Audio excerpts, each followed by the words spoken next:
Still waiting for my oven to preheat. My water is almost boiling.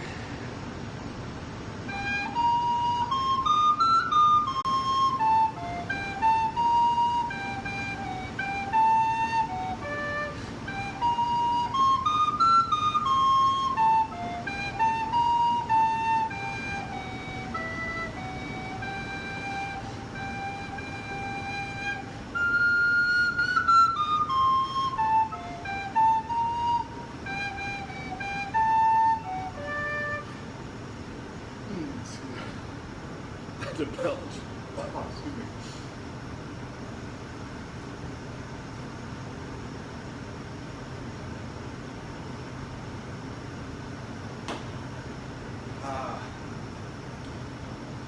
Shouldn't eat and play the recorder at the same time.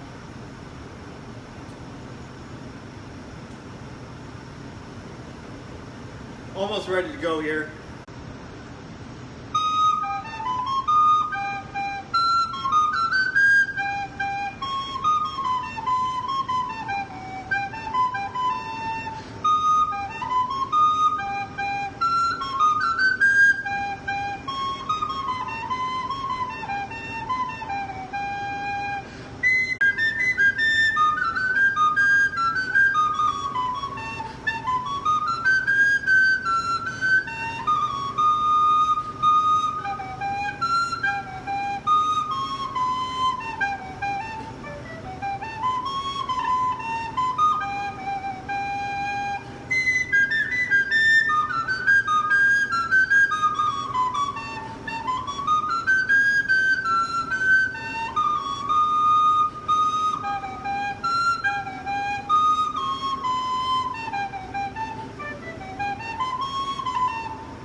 Morning, welcome to the stream.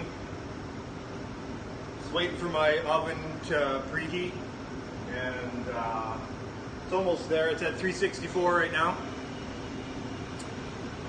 My water is boiling, so I'm going to start baking very shortly.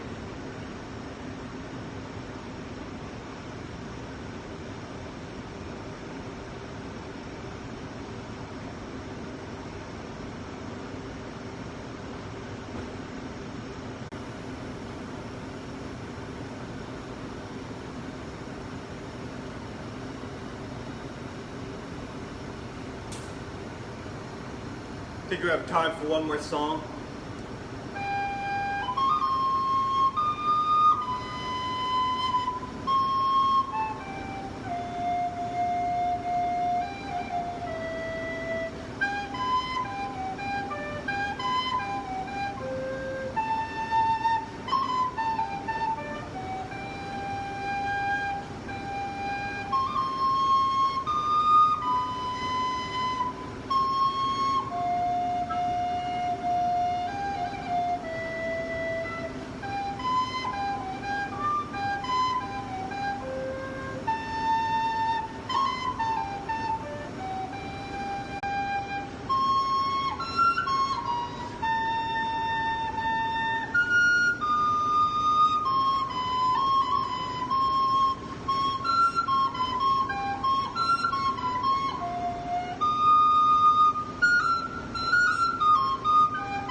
I messed it up. I gotta start baking now, so let's go back to this.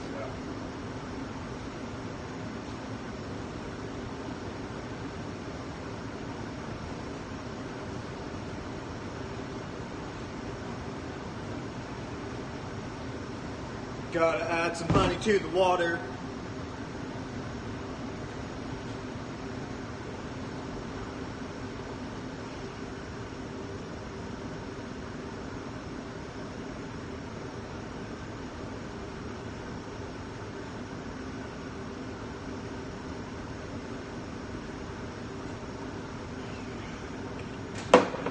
Morning, welcome to the stream.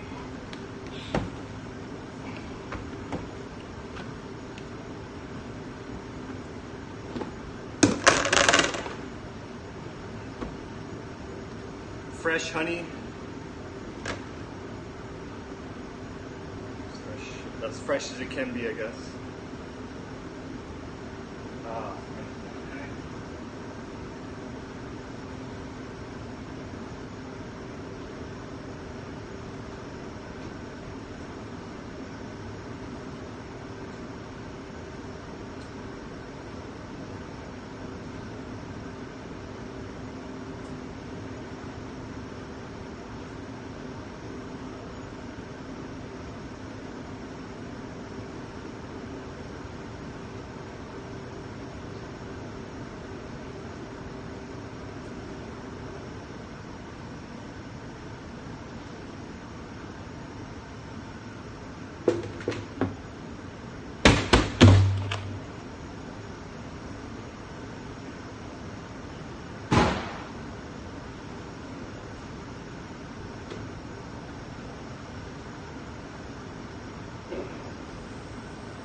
Morning, welcome to the stream. We're live from Commercial Drive, Vancouverland. Famous British Columbian city.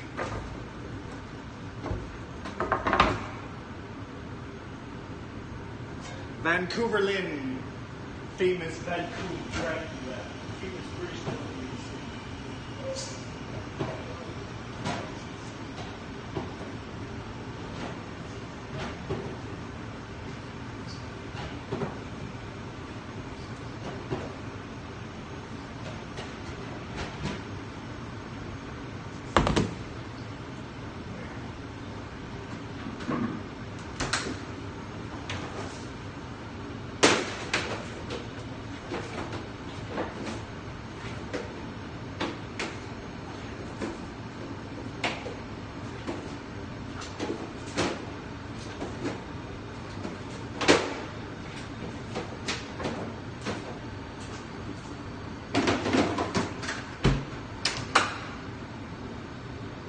Hamlin, Townsend, Brunswick, my famous Hanover city. The river Weser, deep and wide, washes its wall on the southern side. A pleasanter spot you've never spied. But when begins my ditty, almost 500 years ago, to see the townsfolk suffer so, from vermin was a pity. Rats, they fought the dogs and killed the cats and bit the babies in the cradles, and ate the cheeses from the vats and licked the soup from the cook's own ladles, split open the kegs of salted sprats, made nests in the men's Sunday hats, and even spoiled the women's chats while drowning out their speaking with shrieking and squeaking in 50 different sharps and flats. At last the people in a body to the town hall came flocking. "'Tis clear," cried they, "our mayor is a naughty, and as for our corporation, shocking to think we buy gowns lined with ermine for dolts who can't or won't determine what's best to rid us of our vermin. You hope because you're old and obese to find in the furry civic old robes ease. Rouse up, sirs, give your brains a racking to find the remedy we are lacking, or sure as fate will send you packing." At this the mayor and corporation quaked with a mighty consternation.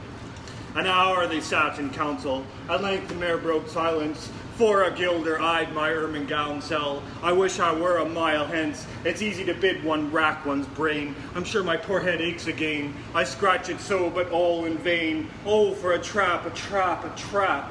Just as he said this, what should hap? At the chamber door but a gentle tap. "Bless us," cried the mayor, "what's that?" With the corporation as he sat, looking little through wondrous fat, nor brighter were his eyes, nor moister than a too long opened oyster, save when at noon his paunch grew mutinous for a plate of turtle green and glutinous. Only a scraping of shoes on a mat, anything like the sound of a rat makes my heart go pit-a-pat. "Come in," cried the mayor, looking bigger, and in did come the strangest figure. His long queer coat from heel to head was half yellow and half red, and he himself was tall and thin, with sharp blue eyes, each like a pin, and light loose hair and swarthy skin, nor puffed up hair on cheek nor beard on chin. The lips were smile without an in, there was no guessing his kith or kin, and nobody could enough admire this tall man in this quaint attire. Quoth one, "It's as my great grandsire, starting up at the trump of doom's tone, had walked this way from his painted tombstone." He advanced towards the council table, and "Please, your honor," said he, "I am able, by means of secret charm, to draw all the creatures living beneath the sun, that crawl or swim or fly or run, after me so as you never saw. And I chiefly use my charm on creatures that do people harm, the mole and toad and newt and viper, and people call me the Pied Piper." And here they noticed round his neck a scarf of red and yellow stripe, to match with his coat of self-same check, and that scarf's then hung a pipe, and his fingers they noticed were ever straying, as if impatient to be playing upon this pipe, as low it dangled over his vesture so old-fangled. "Yes," said he, "Pied Piper as I am, in Tartary I fred the can, last June from his huge swarms of gnats. I ease in Asia than I am of a monstrous brood of vampire bats. And as for what your brain bewilders, if I rid your town of rats, will you give me 1,000 guilders? 50,000 was the exclamation of an astonished mayor and corporation. Into the street the piper stepped, smiling first a little smile, as if he knew what magic slept in his quiet pipe the while. Like a musical adept to blow his pipe, his lips he wrinkled, in green and blue his sharp eyes twinkled, like a candle flame where salt is sprinkled. And ere 3 shrill notes the pipe uttered, you heard as if an army muttered, and the muttering grew to a grumbling, and the grumbling grew to a mighty rumbling, and out of the houses came the rats tumbling, great rats, small rats, lean rats, brawny rats, brown rats, black rats, grey rats, tawny rats, grave old plotters, gay young friskers, fathers, mothers, uncles, cousins, cocking tails and pricking whiskers, families by tens and dozens, brothers, sisters, husbands, wives, followed the Pied Piper for their lives. From street to street he piped advancing, and step for step they followed dancing, until they came to the river Weser, wherein all plunged and perished, save one who stout as Julius Caesar, swam across and lived to carry, as he the manuscript he cherished, to Ratland home his commentary, which was, at first shrill notes of the pipe, are heard a sound as of scraping tripe, and putting apples wondrous ripe into the cider presses gripe, and moving away of pickle tub boards, and leaving a jar of conserve cupboards, and drawing the corks of train oil flasks, and breaking hoops of butter casks. And it seemed as if a voice, sweeter far than by harp or by solitary breed, called out, "Oh, rats, rejoice! The world has grown to a vast dry saltery. So munch on, crunch on, take your nunch on, breakfast, supper, dinner, lunch on, and just a bulky sugar punch on, already staved like a great sun shone. Gracious, scarce an inch before me, just as me thought it said come for me, I found the West rolling over me. You should have heard the Hamlin people ring the bells as they rocked the steeple. Go," cried the mayor, "and get long poles, poke out the nests and block up the holes. Consult with carpenters and builders, and leave in our town not even a trace of the rats." When suddenly up the face of the piper perked in the marketplace. "The first, if you please, my 1,000 guilders. 1,000 guilders. The mayor looked blue, so did the corporation too. For council dinners made were havoc with claret, Bosal, vin de gras, pop, and half the money would replenish the cellar's biggest butt of Rhenish. to pay this sum to a wondering fellow, with gypsy coat of red and yellow. Besides, quoth the mayor with a knowing wink, our business was done at the river's brink. We saw with our eyes the vermin sink. What's that can't come to life, I think. So, friend, we're not folks to shrink from our duty of giving you something to drink, and a matter of money to put in your poke. But as for the guilders, what we spoke of them, as you well know, wasn't joke. Besides, the losses have made us thrifty. 1,000 guilders, come, take 50. The piper's face found, he cried, no trifling, I can't wait beside. I promise a visit by dinner time, Baghdad, and accept the prime of the head cook's potage, all he's rich in. For having left in the Caleb's kitchen, of a nest of scorpions, no survivor. With him I proved no bargain driver. With you don't think I'll bait a stiver. And folks who put me in a passion may find me pipe after another fashion. How, cried the mayor, do you think I brook, being worse treated than a cook, insulted by or ribald, with idle pipe and vesture piebald? Threaten us, fellow, do your worst, blow your pipe there till you burst. Once more he stepped into the street, and to his lips again laid his long pipe, a smooth straight cane. And ere he blew 3 notes, such sweet soft notes as if musicians cunning never gave the enraptured air. There was a rustling, it seemed like the bustling of merry crowds justling and pitching and hustling. Small feet were pattering, wooden shoes clattering, little hands clapping, and little tongues chattering. And like foals in the farmyard barley scattering, out came the children running, all the little boys and girls, with rosy cheeks and flaxen curls, and sparkling eyes and teeth like pearls, tripping and skipping round merrily after. Wonderful music was shouting and laughter. The mayor was dumb and the council stood, as if they're changed into blocks of wood, unable to move a step or cry, to the children merrily skipping by, could only follow with an eye that joyous crowd of pipers back, and how the mayor was on the rack, and the wretched council's bosoms beat, as the piper turned from the high street, to where the west had rolled its waters, right in the way of their sons and daughters. How he returned from south to west, to Copperberg Hill his steps addressed, and after him the children pressed. Great was the joy in every breast. He never crossed the mighty top. He's forced to let the piping drop, and we shall see our children stop. When lo, they reached the mountainside, a wondrous portal opened wide, as if a cavern was suddenly hollowed. The piper advanced, and the children followed. And when all were into the very last, the door of the mountainside shut fast. Did I say all? No, one was lame, and could not dance a whole of the way.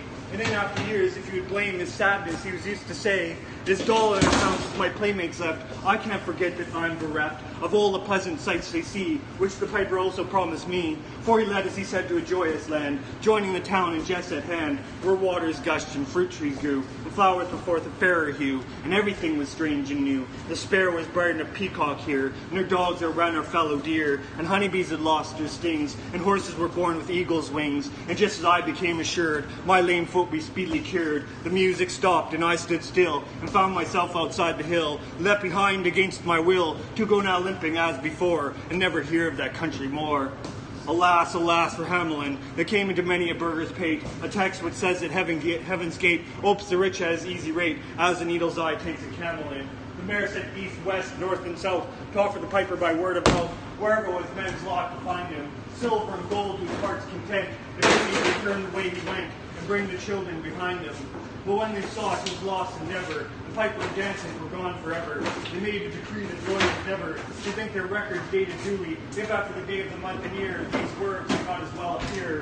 And so long after what happened here, on the 22nd of July, 1376, in the better memory to fix the place of the children's last retreat, they called it the Pied Piper Street, where anyone playing piper tabor was sure for his future lose his labor, nor suffered they hostelry or tavern to shock with mirth the street so solemn. And opposite the place of the cavern, they wrote a story on a column, and on great church window painted, the same to make the world acquainted, how their children were stolen away, and there it stands this very day. And I must not admit to say, that in Transylvania there is a tribe of alien people who ascribe the way and dress of which their neighbors lay such stress, to their fathers and mothers having risen out of some subterranean prison, into which they were trepanned a long time ago in a mighty band, out of Hamlin towns and Brunswick land, but how or why they don't understand. So, Lily, let me and you be wipers of scores out with all men, especially pipers. And if they should pipe us free from rats, from mice, if we promise them aught, let us keep our promise.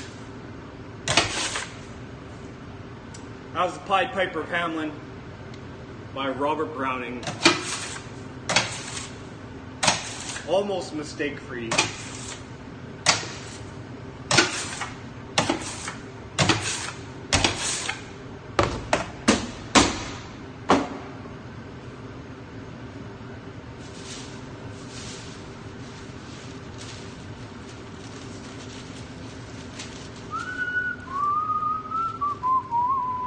Oh, hey, thanks.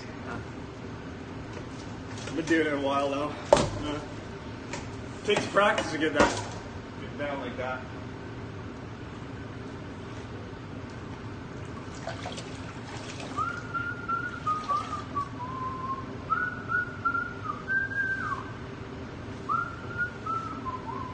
The hard part is baking and doing it at the same time. That's what takes lots of practice.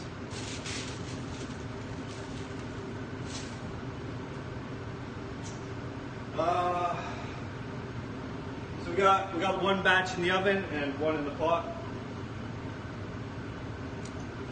Oh, I think anybody can memorize long poems or whatever. It just takes time. You gotta put some effort into it. I sit down at it. At the end of my day, right before I go to bed, I try to memorize 2 or 3 lines of whatever poem I'm trying to memorize. You got to do it every night. It's good practice, though.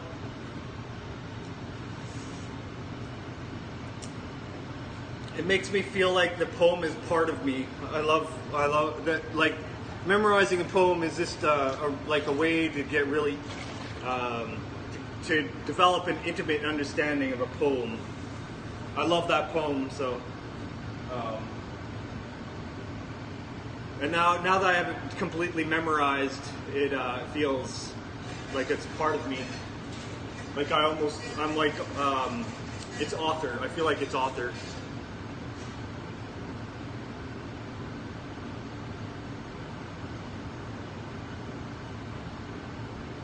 The closest thing to its actual author. Yeah, you should. It's a worthwhile endeavor, I think. It's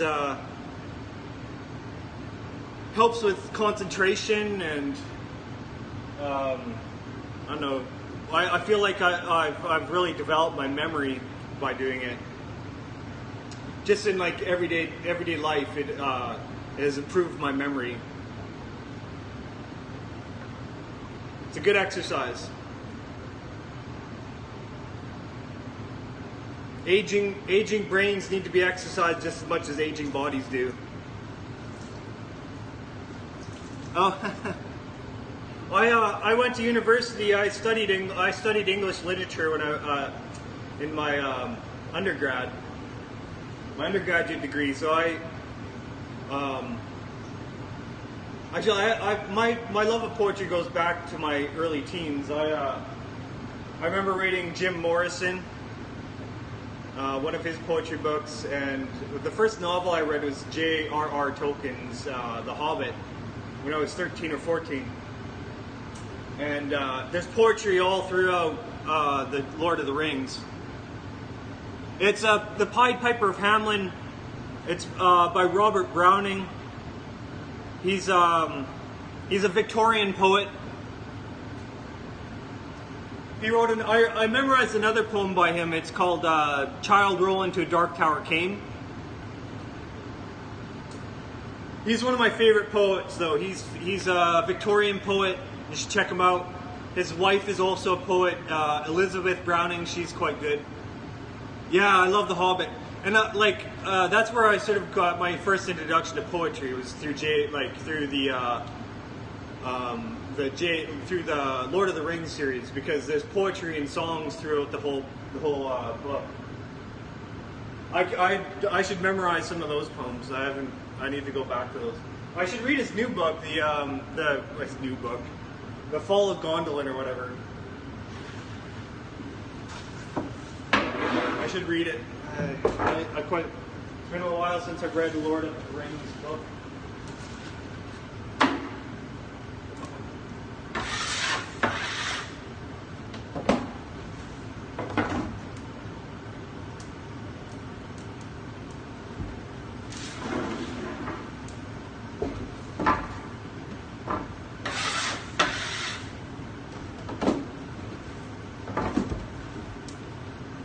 Oh, if only you could smell it right now.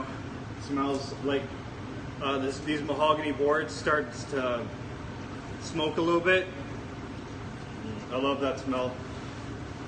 The smell of burning mahogany.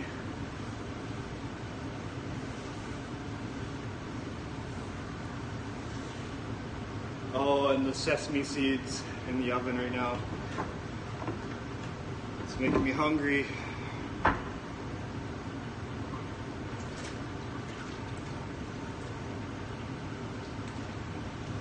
My first thought was he lied in every word, that hoary cripple with malicious eye, askings to watch the working of his lie on mine, and most scarce able to afford suppression of the glee that first would score his edge at one more victim gained thereby. What else should he be set for with his staff? What saved the waylay with his lies and snare? All travelers who might find him posted there, and asked for grove. I guessed what skull-like laugh would break, what crutch can write my epitaph with pastime in the dusty thoroughfare. If at his counsel I should turn aside and do ominous track which all agree hides the dark tower, yet acquiescently I did turn as he pointed, neither pride nor hope rekindling at the end descried, so much as gladness some end might be.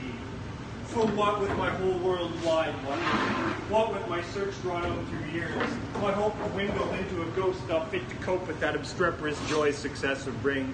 I hardly tried now to rebuke the spring, finding failure in its scope.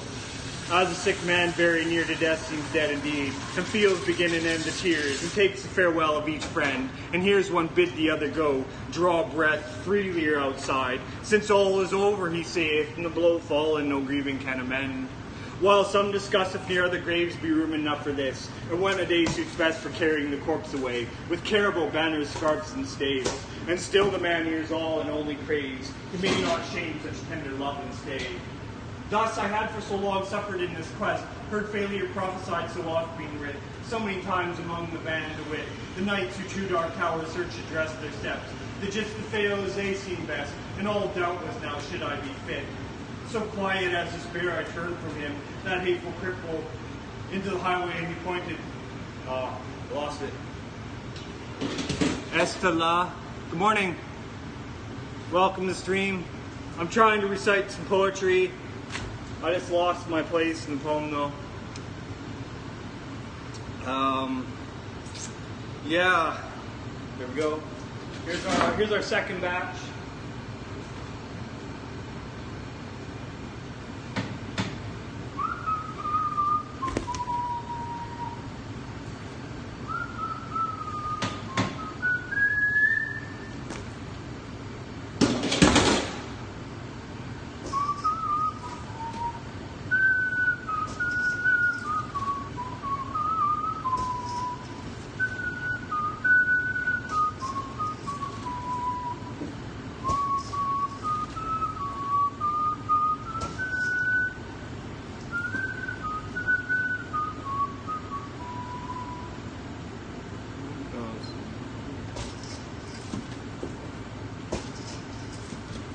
Try that again.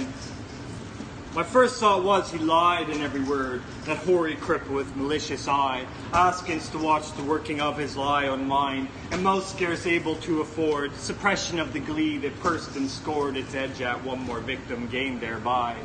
What else should he be set for with his staff? What saved the waylay with his lies and snare, all travelers who might find him posted there? And ask the road, I guess what skull-like laugh would break, what crutch give right like pastime in the dusty thoroughfare. If at his counsel I should turn aside into ominous track which all agree hides the dark tower, yet acquiescently I discerned as he pointed, neither pride nor hope rekindling at the stride, so much as gladness some end might be. For what with my whole world wide wondering, what with my search drawn out for years, my hope dwindled into a ghost not fit to cope with that obstreperous joy success would bring. I hardly tried now to rebuke the spring my heart made finding failure in its scope.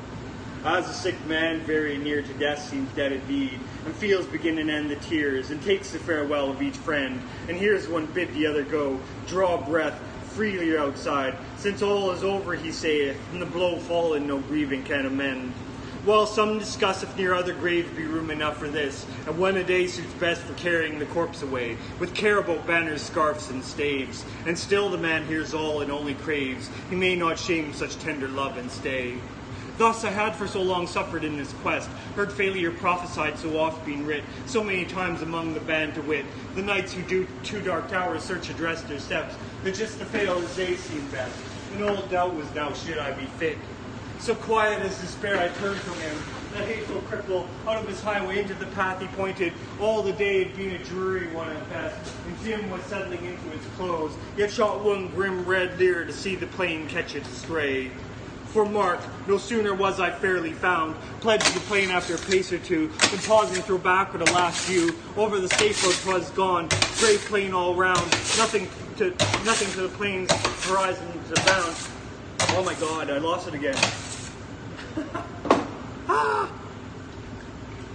I think I'm just gonna give up on that poem today.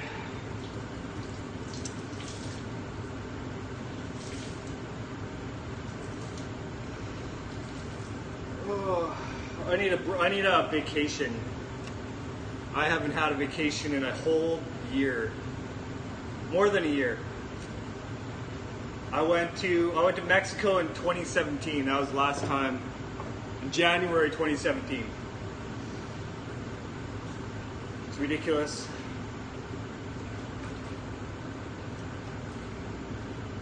I think I can go to Montreal. It's my next vacation destination. And then maybe New York. Maybe I should do that in the same vacation.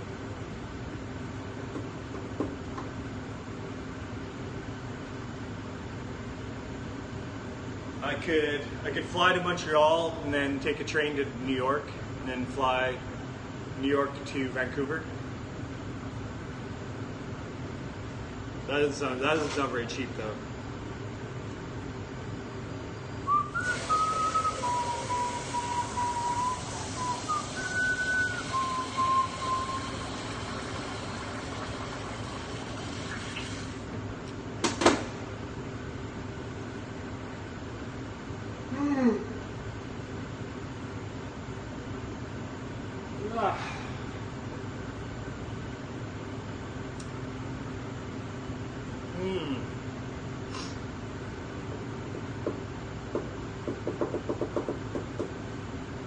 My first thought was he lied in every word, that hoary cripple with malicious eye, askance to watch the working of his lie on mine, a mouth scarce able to afford suppression of the glee that pursed and scored its edge at one more victim gained thereby. What else should he be set for with his staff? What save to waylay with his lies and snare all travellers who might find him posted there?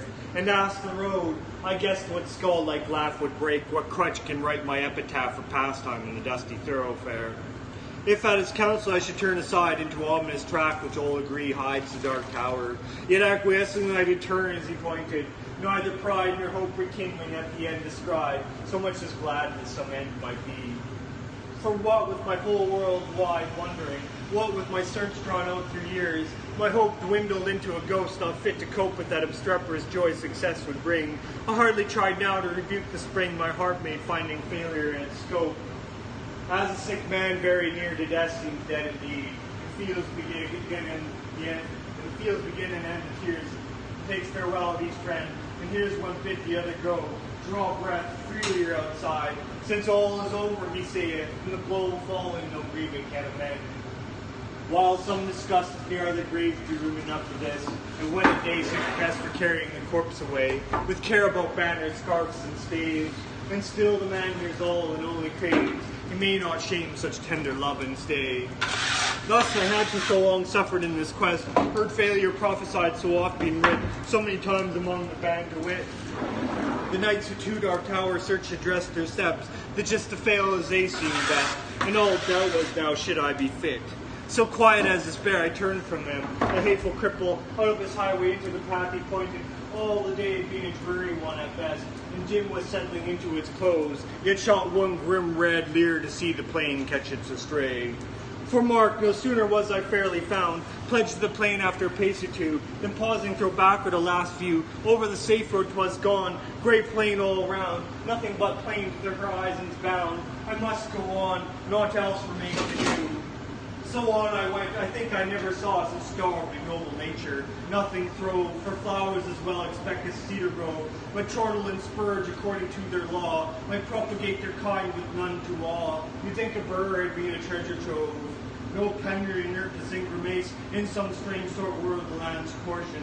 See or close your eyes, said nature peevishly, in nothing skills, I can't help my case, tis last judgment's fire must cure this place, calcine its pods and set my prisoners free. If there pushed any ragged thistle stalk above its face, its head was chopped. The bents were jealous elves. What made the holes and rents in the dock's harsh coarse leaves, bruised as to balk all hope of greenness? 'Tis a brute must walk, passing their life out, the brute's intense. As for the grass, it grew as scarce as hair in leprosy. Thin, dry blades pricked the mud, which underneath was kneaded up with blood.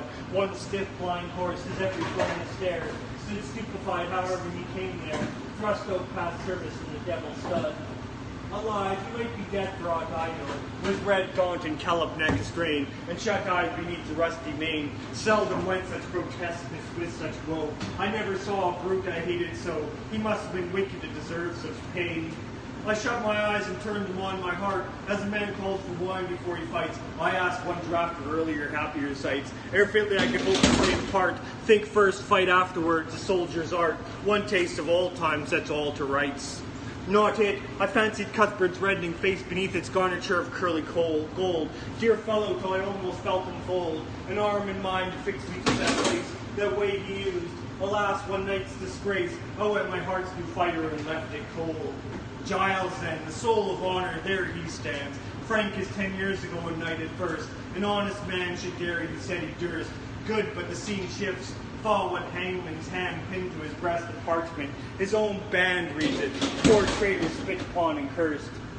Better this present than a past like that. Back therefore to my darkening path. No sound of sight as far as the eye can strain. Will the night send a howlet or a bat, I asked, when something on the dismal flat came to arrest my thoughts and change their train. A sudden little river crossed my path, as unexpected as a serpent came. No tides congenial through the dunes. This is a froth might have been a bath of the fiend's glowing hoop, to see the wrath of its black eddies and spat with flakes and spoons. So petty yet so spiteful, all along those scrubby alders kneeled over it, drenched willows flung them headlong in a fit of rout despair, a suicidal throng, the river which had done them all the wrong, whatever that was, rolled by, deterred no whit. Which while I forded, good saints, how I feared to set my foot upon a dead man's cheek. Each step revealed a spear I thrust to seek, for hollows tangled and terror appeared. It may have been a water rat I speared, but it sounded like a baby's shriek. Glad was I to reach the other bank, now for a better country. Vain presage, who are the strugglers? What war do they wage? Whose savage trample could thus pad the dank soil to a plash? Toads in a poison tank, or wild cats in a red-hot heat. As far as ever from the end, not in the distance, but the evening not, point my footsteps further at the thought, great black bird, Apollyon's bosom's friend, sailed past nor beat his wide wings dragon-penned, that brushed my cap, perchance the guide I sought. For looking up, aware I somehow grew, the plain had given place all round to mountains with such names to grace mere heights and heaps now stolen in view. How thus they surprised me solvent you, how to get from there was no clear case. Yet half I seemed to recognize some trick of mischief had happened to me, God knows when, in a bad dream perhaps. Here ended then progress this way, when in the very nick of giving up one more time came a click, as when the trap shuts, you're in the den. Burningly it came upon me all at once. This was the place, those two hills to the right, crouched like two bulls on horn and fight, while to the left, a tall scout mountain, Dun's daughter and dozing at the very nunce after a lifetime of training for the sight. What in the midst lay was the tower itself, tall, round squat turf, blind as a fool's heart, built of brown stone without a counterpart in the whole world. The tempest mocking out points to the shipman thus, the unseen shelf he strikes on only when timbers start.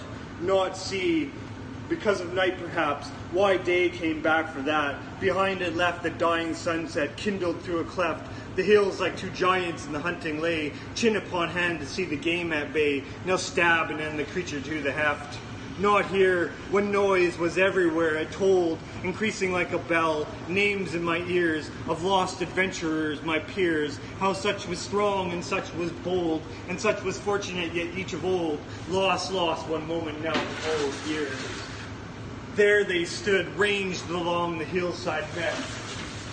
view the last of me, a living frame for one more picture in a sheet of flame. I saw them and knew them all, and yet, dauntless a slughorn to my lips I set, and blue, child Roland to a dark tower came. I think I skipped a big part in the middle there by accident. I'm having problems with that poem today.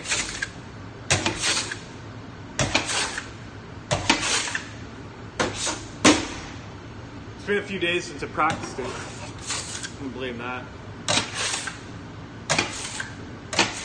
The heart asks pleasure first, and then excuse from pain, and then those little anodynes that deaden suffering, and then to go to sleep, and then if it should be the will of its inquisitor, the liberty to die. And then if it should be the will of its inquisitor, the liberty to die. That's Emily Dickinson.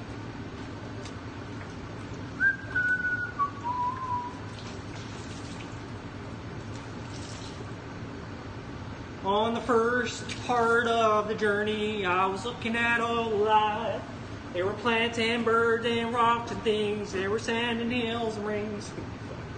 First thing I met was a flower buzz in the sky with no clouds. The heat was hot and the ground was dry, but the air was full of cloud.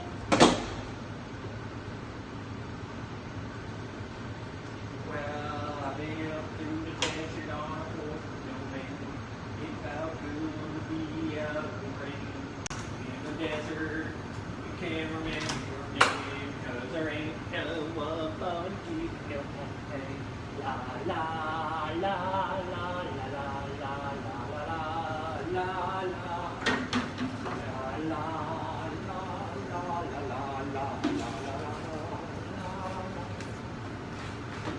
2 days in the desert sun, now looking at the river. So it told of a river that flowed, made me sad to think it was dead. Well, you see, I've been through the desert on a horse with no name. It felt good to be out of the rain. In the desert, you can't remember your name, 'cause there ain't no one for you. La la la la la la la la la la.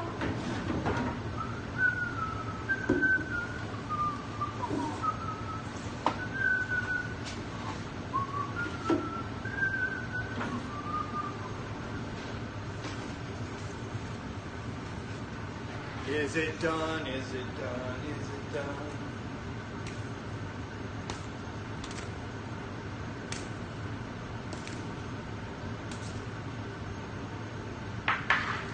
Flippy the bagel. They're not done yet. Gotta wait a bit here. Gonna flip them a bit. Flip them a little more here. Oh, onto the table. Fortunately, my table's clean, so don't worry.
One day God said, this is what I'll do. I'll send down my son to clear up this humpity-bumpity hullabaloo. His name will be Christ and he'll never wear shoes. And his friends will call him the King of the Jews. He didn't come in a Jeep, he didn't come in a plane, he didn't come in a Jeep. He didn't come in a pouch of high jumping go beep. He rode on the back of a black Cessna 2, the blackiest creature you ever could view. He rode into Jerusalem, home of the grumpy Jews, where false prophets were worshipped, some even in twos. There was Murray von Murr and Genghis Vauvouz, the one you could worship taking a snooze. Christ spoke from a mound, just a pile of ground, and people gathered around without making a sound. Thus he spake, sin in socks, socks full of sin. How shall we quiet this Jehovah din? Do unto others as others do unto you. That includes you, Timothy Foo.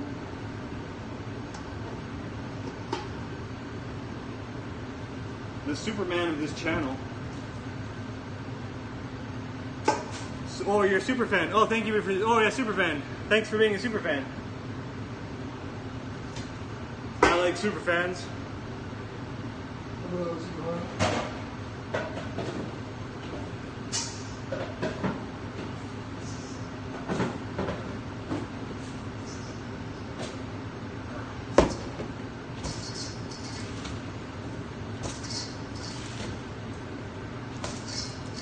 Now do some multigrain here.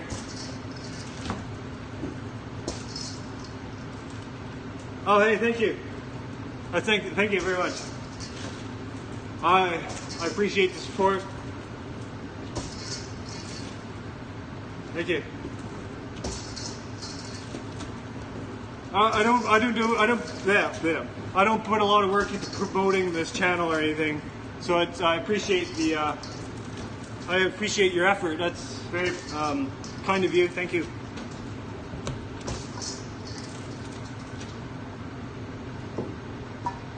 I'm working on expanding my poetic repertoire, so I've only memorized the two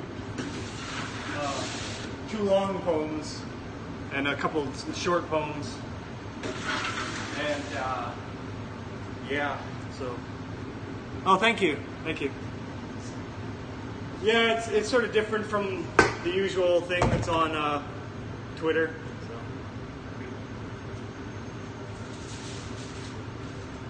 I'm glad I'm being entertaining for some folks out there. Thank you for watching. I appreciate it. Come down and get a bagel. I'll recite poetry to you live. Yeah. I know I want to be on Twitter, but I love Twitter. I love Twitch. Twitch is like, I go home after work and I watch like probably 3 hours of Twitch every day. It's ridiculous. And I should be on Twitch, but they don't have a phone app. Well, I mean, they have a phone app, but they don't have, like, it doesn't have live streaming. Does it? I don't know. Maybe I'll make her. What do we do now?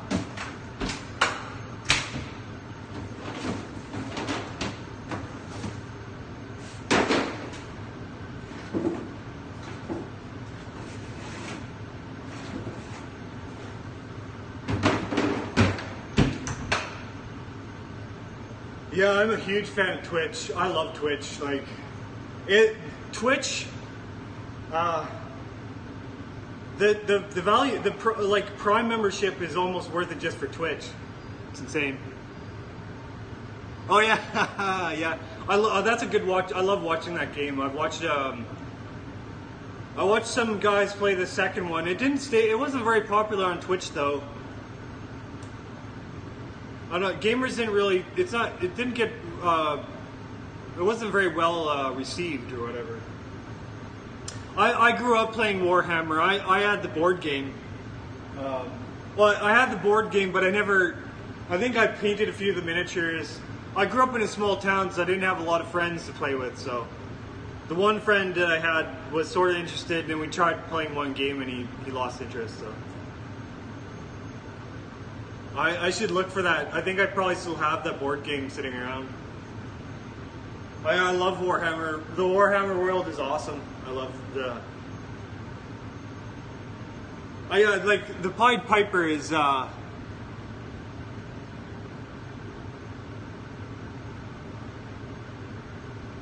Oh, yeah, that'd be sweet. I should start streaming video games. I don't have a console though. I need to get a console, or I should just get a PC. But I like. Hey, welcome to the stream.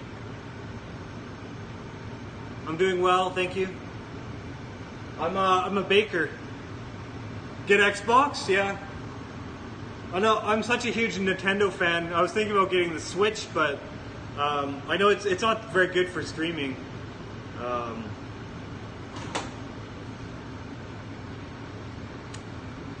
Yeah, I should probably.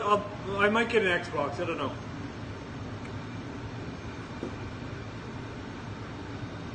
The thing is, I like watching people play video games more than I like playing them. It's sort of ironic. Nice. Have a great day. Thank you for watching. And thanks for the support. I really appreciate that. Thank you.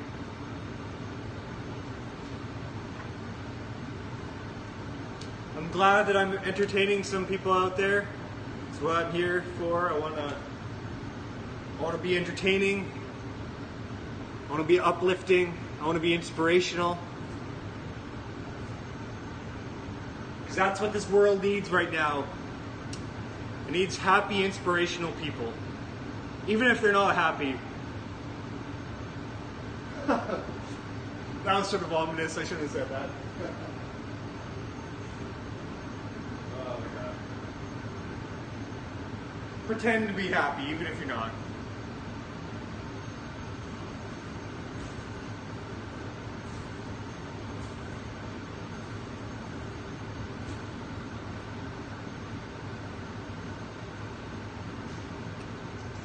There's a sea bagel. The sea bagel. I might eat this one.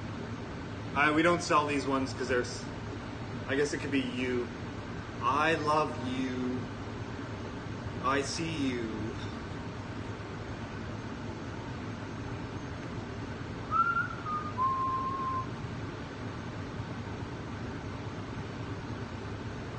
Oh, look at that bagel insides. Oh, it's even steaming. I'm not gonna eat. I'm just gonna throw this. Yeah, nice and hot.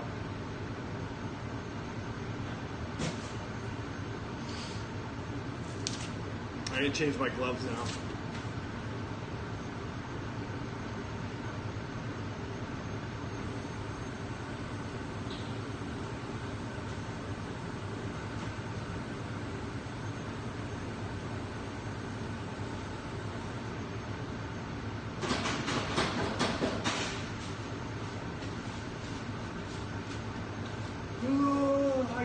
I have 3 batches in the oven and 1 in the crate.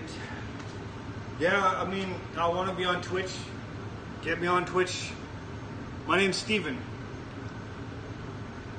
Steven. You can follow me. I'm on Instagram. I think it's called I don't even know my.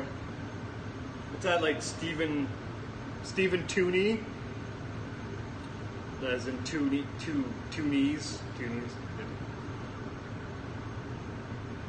This is I'm baking bagels. So this right here is my oven right here, and this is a pot of boiling water. I boil the bagels first. Then I dress them with seeds or whatever. Then I put them on mahogany boards. The mahogany boards go in the oven. I let the bagels dry out, and then I flip them onto the deck, and then I move them into the center of the oven where they brown on one side. I flip them, I brown them on the other side, and I take them out. And it's just like a conveyor belt. Yeah. Got bagels going. I got bagels going in the water, going in the oven, coming out.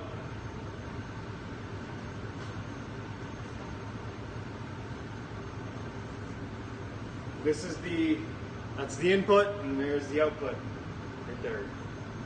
It's a cycle of bagels.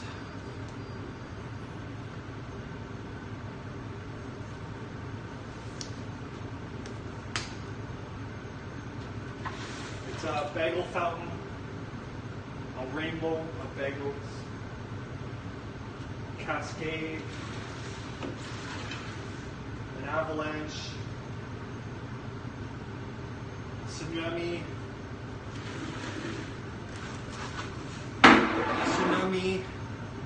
earthquake of bagels, a catastrophe, a calamity.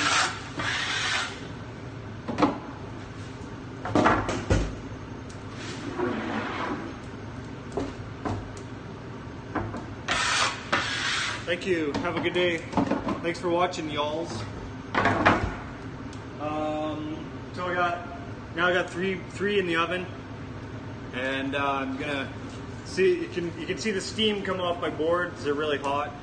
You see that? Look at that steam there.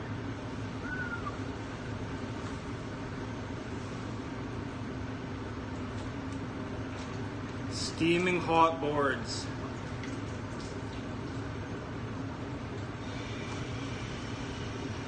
So I'm wiping the board so that the bagels don't stick, and also to cool them down so they don't burn in the oven.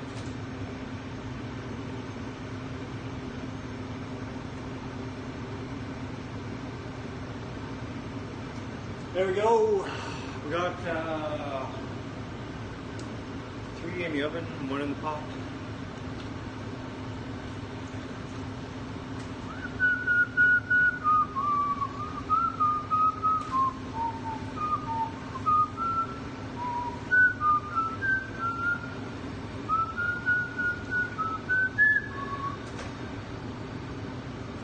Yeah, I should be on Twitch.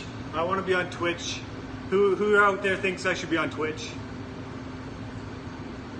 I love Twitch. It's my favorite.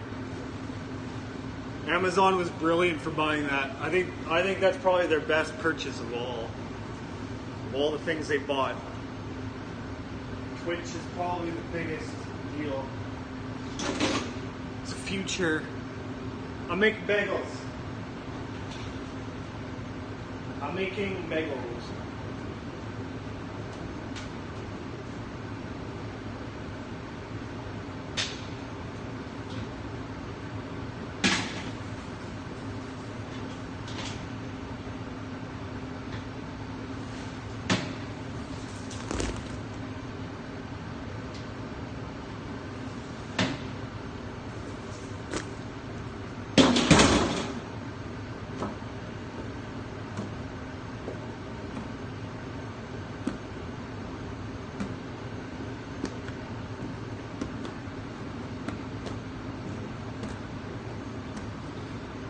Oh, rosemary rock salt. These are rosemary rock salt.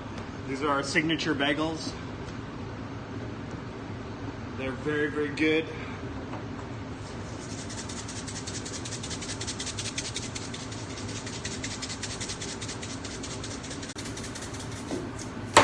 Yeah, you gotta make it look easier. It's hard. If you don't make it look easy, it's actually hard.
That one's done.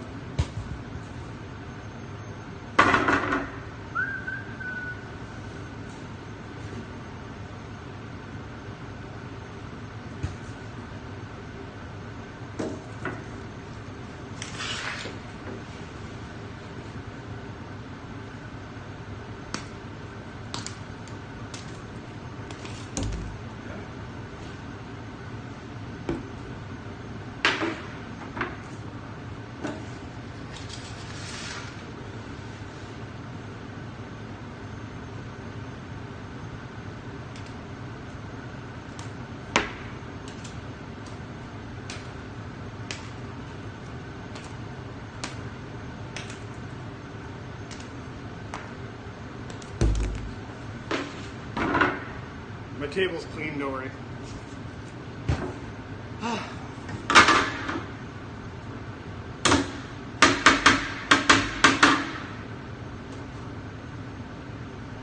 So we got 2 in the crate, and we got 3 in the oven, and 1 in the pot.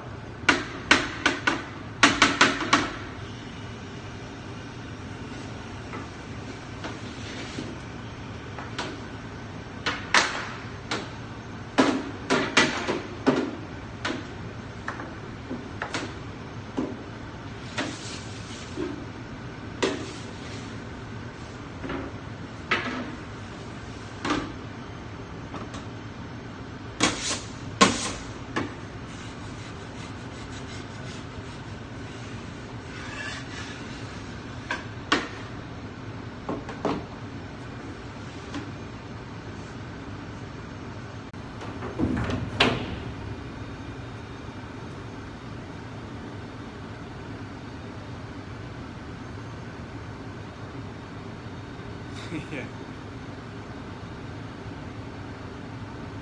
Unfortunately, I can't do that impersonation. I would if I could.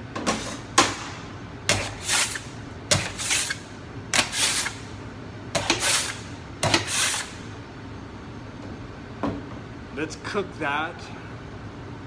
Cook what?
Yeah.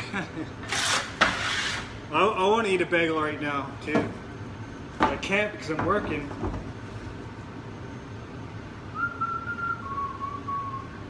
I think I'm gonna have a lox and cream cheese today. Oh yeah, lox and cream cheese. Lox and cream cheese.